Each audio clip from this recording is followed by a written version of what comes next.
Location: Russia, one cold afternoon. Date: December 1st, 1934. The person pictured is shooting Sergei Kirov in the back of the neck on the 3rd floor of the Smolny Institute offices. His name was Leonid Nikolaev. The reason he killed Sergei was his forbidden love affair with Sergei's wife, Milda. At first glance, it looked like an ordinary crime of jealousy. But Joseph Stalin skillfully used this murder as a tool for a massive political purge he had been planning for a long time. A purge that cost the lives of approximately 600,000 to 1.2 million people. How?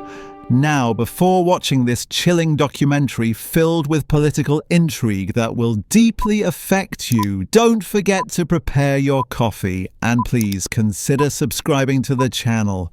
It is my personal request.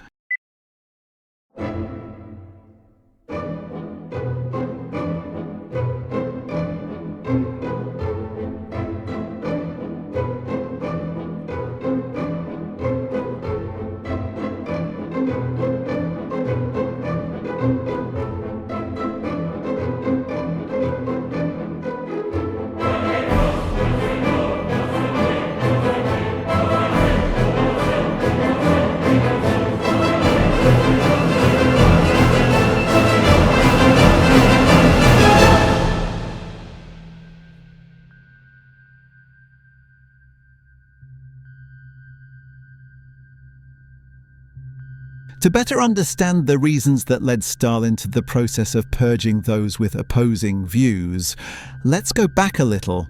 The year was 1924. With the end of the Lenin era, choosing who would replace him was not very difficult. The most prominent name was Joseph Stalin. He was already the General Secretary of the Soviet political party. Despite having rivals, he came to power with the support of the majority. This was because, in his propaganda, he promised that the Soviet Union would have a better future and a stronger economy, and this message was received positively by the public. By 1928, Stalin put 2 new programs into effect. The first was agricultural collectivization. From then on, peasants who owned large farmlands would combine their lands with those of middle and lower class peasants, and all equipment such as tractors would be used collectively. In this way, everyone would receive a share of the income, and at the same time, the food supply needed for industrialization would be provided through this new collective system. The second program was the first 5-year plan. Between 1928 and 1932, large pig iron production plants would be built to achieve rapid industrialization in the cities. The reason behind this desire and motivation for industrialization was to restore the economy and defensive power, which had been destroyed as a result of the Civil War that began in 1918 and lasted 5 years, and to prepare against a possible attack by Western states. At the end of 2 years, due to the unrealistic production quotas demanded by the state, peasants began to experience serious problems with deliveries and started going through extremely difficult times, even struggling to find food. In addition, wealthy peasants who did not want to share their agricultural lands worsened the emerging famine by storing their grain in private warehouses, while those involved in livestock farming sent all their animals to slaughter. As a result of these developments, famine broke out, and groups that had previously supported Stalin slowly began to believe that the economic programs were not working and started moving to the opposition side. While all this was happening, Stalin also had to deal with black propaganda campaigns created against him by his opponents.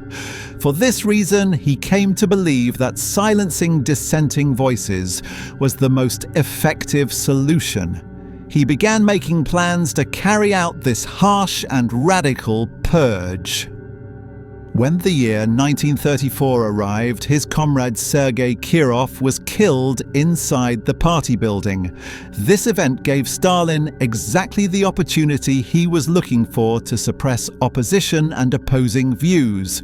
In fact, as writer and academic Boris Nikolaevsky pointed out, one thing is certain: the only person who benefited from the assassination of Sergei Kirov was Stalin. The information presented to the press was provided regularly and continuously by the party. The news was as follows. Nikolaev, the killer of party member Sergei, who was loyal to Stalin, was personally interrogated by Stalin. In his statement, it was claimed that assassinations were being planned against many Soviet leaders, including Stalin, and that Western powers were providing weapons and financial support through internal collaborators, namely opposition groups, to those who would carry out these assassinations. But was this event really as it appeared? Because 2 months earlier, the killer Nikolaev had been caught near the party building with a weapon and had been arrested. Nikolaev was obsessed with the idea that his wife was having an affair with Sergei, and his presence near Sergei was considered dangerous.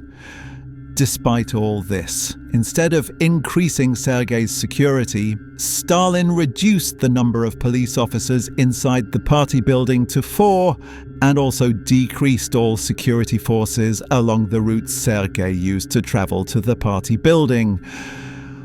Moreover, on December 1st, Nikolaev managed to enter the party building without encountering any difficulty, reach the 3rd floor where Sergei's office was located while armed, and carry out the murder. To gain the support of the party and the voters, the importance of carrying out a political purge was emphasized in the following period.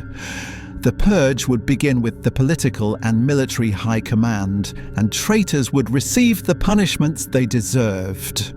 Stalin carried out his plan skillfully, arresting and imprisoning his political rivals, mostly through fabricated charges. Opposition leaders such as Trotsky, who had already been exiled since the late 1920s, were forced to leave the country. When the purge began, a court established in 1936 even sentenced Trotsky to death. However, because Trotsky was in Mexico, the sentence could not be carried out. But in 1940, he would be assassinated in Mexico by Ramon Mercader, a Soviet agent loyal to Stalin. Leon Trotsky had once stood on the same side as Stalin during the Lenin era. He was even one of the founders of the Red Army during the 1918 Soviet Civil War, playing a key role in keeping the Soviet Union alive. If this could happen to Trotsky, it was clear that others would face even darker times. Stalin's political purge officially began in 1936 and led to the deaths of hundreds of thousands of people. But this was still not enough for Stalin. He wanted to eliminate black propaganda completely. He had zero tolerance for even the smallest criticism. What was feared soon became reality. The purge spread to opposition writers, intellectuals, journalists, and the poor population. As investigations expanded, officials of the People's Commissariat for Internal Affairs arbitrarily arrested opponents, extracted confessions through various forms of torture, and used false witnesses to ensure their execution. Those who did not have enough evidence against them to justify execution were sent to Soviet labor camps in regions such as Siberia and Mongolia. In these camps, prisoners were forced to work from morning until night, under harsh weather and living conditions. Through this, the population was given a clear warning. There was no option other than absolute loyalty to Stalin. The Great Purge, which began in 1936 and lasted for 2 years, officially ended in 1938, when Stalin declared that the Soviet Union had been cleansed of internal enemies. According to official figures, 700,000 people lost their lives, and even more were exiled. Later, Stalin made a shocking move. He ordered the trial and execution of Genrikh Yagoda and Nikolai Yezhov, the 2 men who had led the People's Commissariat for Internal Affairs. The reason given was that too many comrades had been executed, and public anger had grown to dangerous levels. In reality, Yagoda and Yezhov had personally overseen the execution of 43,000 people, based on 388 execution lists directly approved by Stalin himself. It is widely believed that their executions were a political decision aimed at restoring public trust, as productivity had fallen and the atmosphere of fear and insecurity had spread throughout the Soviet Union. The reliability of the official numbers has always been questioned. Many historians believe that the real number of people who died during Stalin's purge exceeded 1.2 million. Thank you for watching. Goodbye until the next documentary. And don't forget to subscribe.